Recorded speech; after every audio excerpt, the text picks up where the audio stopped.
It's news time. Information is power. The current. 3 things that can happen to Nnamdi Kanu and the ESN if the United Peacekeepers are called upon.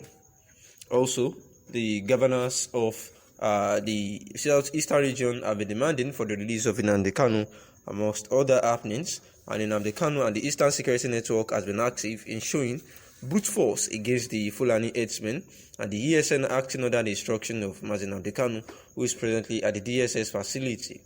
If the Nigerian government assess the peace situation in the country, and it is heavily affected by the Eastern Security Network acting on their own, they have all rights to call upon the United Nations Peacekeepers, who are the military personnel of the United Nations.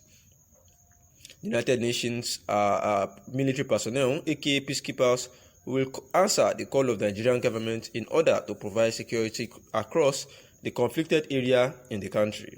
And the 3 bad things that will happen is: 1, the Eastern Security Network are shown to have large numbers, but as a result of the military power of the United Nations Peacekeeper, they will be dissolved. 2, in the process of engagement or battle, the ESN will lose most of their security agents, and Nnamdi Kanu will be arrested and charged for disruption of peace. Autumn said that the People's Democratic Party, PDP, will heed the demand of Nigerians to be led by the best hands. The governor, who spoke at the Makurdi airport on arrival from Abuja, said, "I have always said that zoning is good, but it is driven by the marginalization of people and also the level of poverty among the people. Federal government is winning war against terrorism." Lai Mohammed, the Minister of Information and Culture, Lai Mohammed, says that the federal government is winning against the war against terrorism in the northeastern part of the country. The minister said this in an exclusive interview with the news agency of Nigeria in Abuja. We were in Maiduguri 2 weeks ago for another very successful town hall meeting where all stakeholders were in attendance, like the traditional rulers, the military police, and CSOs. The governor confirmed that the heightened assaults and attacks by the military in the theater had led to the surrender of many insurgents. And again, the military has recently acquired more platforms, and these are making life difficult for the terrorists. That is why anytime they make attempts to come in, they are being repelled fiercely. There is no doubt in our minds that the federal government is winning the war. Very, very much is said. The minister, Lai Mohammed, explained further that the fierce confrontation being faced by the terrorists in the northeast had pushed them to north-central region to join forces with bandits. He, however, gave an assurance that the military onslaught would continue until total peace and stability were restored in all parts of the country. In some places, the activities of Boko Haram and bandits have dovetailed. This is because of the pummeling they are receiving from the military in the northeast.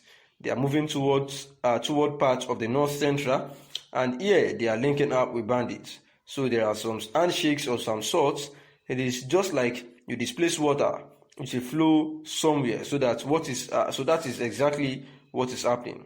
But the military is aware of this, and I can assure you that in the next few days, that also all this will be history, because the military is really doing its best, and we are not all giving up, Lai Mohammed added.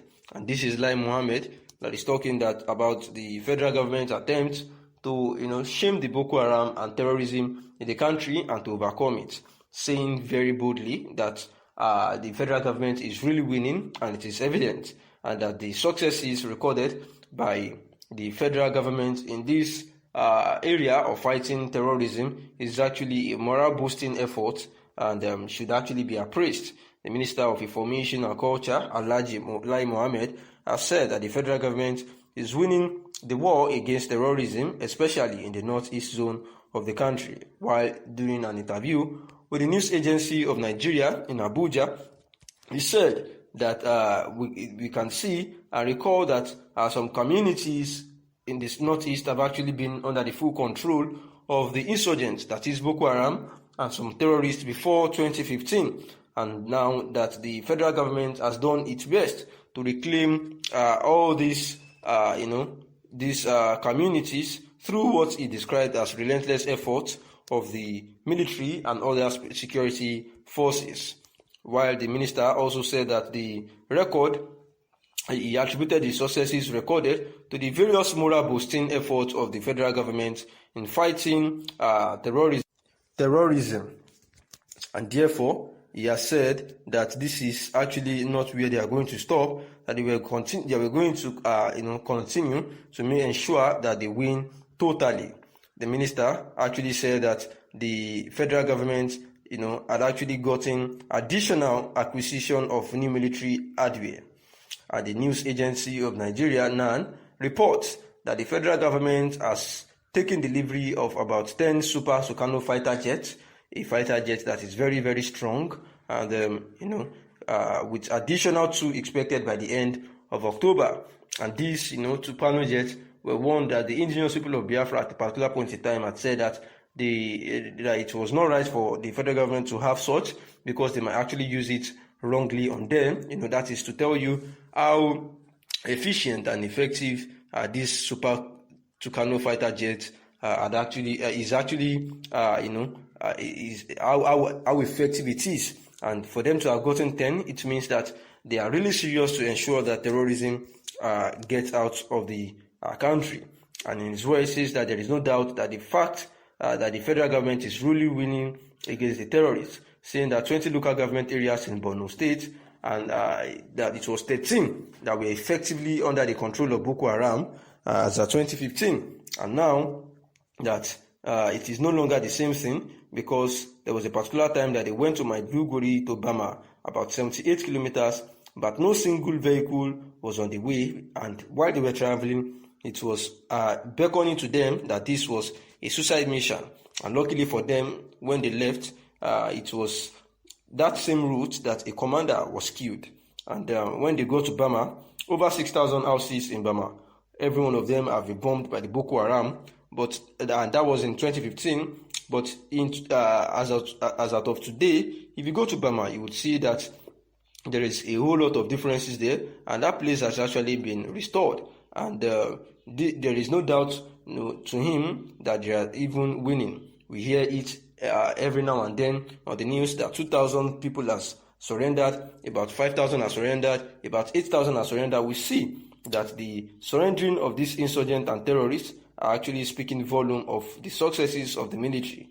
And the governor confirmed that the attacks heightened assault, while they had a meeting in Maiduguri 2 weeks ago, which was successful, where the traditional rulers and military and police and CSOs were there. The governor of Maiduguri state confirmed that the heightening assault and attacks by the military in the theater had led to the surrender of many insurgents. And again, that the military has recently acquired more platform than this, and these are making life difficult for the terrorists. And therefore, he gave an assurance that the military onslaught will continue until total peace and stability will actually restored back to the country. Thanks for listening.